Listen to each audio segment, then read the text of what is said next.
En liaison et avec l'appui de Nassera Kennou, peintre officiel des armées, le régiment a choisi d'ériger un ouvrage mural présentant des parties en demi-relief et d'autres en rond de bosse. 3 personnages mettant en scène la construction de Mayotte seront ainsi sculptés et éclairés par le sol.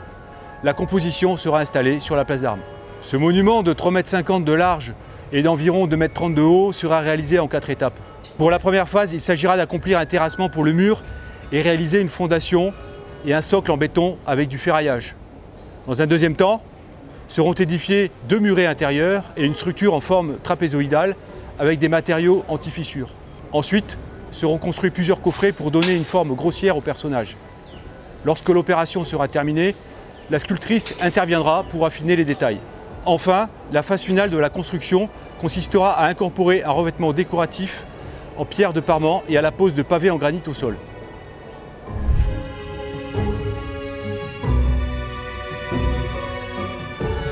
Pour le régiment, il s'agit maintenant de préparer la venue de l'artiste Nassera Kennou, prévue en juillet, et de l'accueillir dans les meilleures conditions.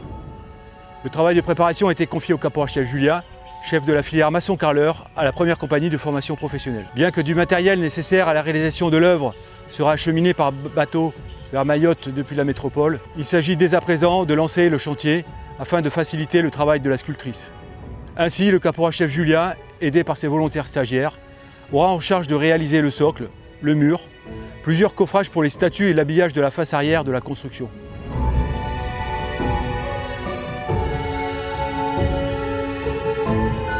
Ce projet est évidemment un immense défi pour les acteurs du régiment et il recouvre 3 aspects.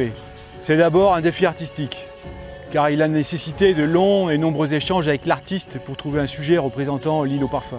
Toutes les forces vives du régiment ont été sollicitées afin de déterminer quelle forme prendrait ce défi. Après le retour de plusieurs propositions et une réflexion croisée avec l'artiste, le choix a été fait de se porter sur une représentation humaine de Mayotte à travers le prisme du SMA, mêlant jeunesse, technicité et complicité. Le défi est ensuite logistique, car la situation géographique de Mayotte fait que tout le matériel n'est pas disponible sur l'île.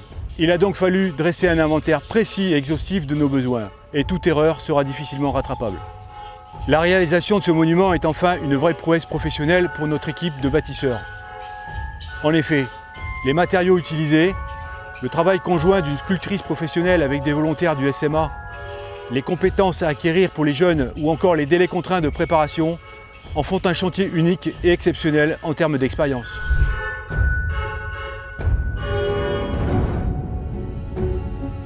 Alors Nassera Kennou est une peintre sculptrice diplômée de l'école des beaux-arts de Besançon.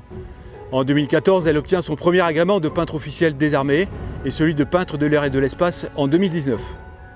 De renommée internationale, elle a reçu de nombreux prix, dont celui du jury de l'Académie Boita à Barbizon. Elle a aussi érigé plusieurs œuvres à l'étranger, comme le buste de Charles de Gaulle et Victor Hugo en Chine, ou encore le buste de Théodore Monod au Sénégal. Nassera Kennou a également été à plusieurs reprises distinguée par des trophées de prix littéraires. Le dernier en date étant le buste d'Étienne Baluse, qui a été commandé par la ville de Dieu.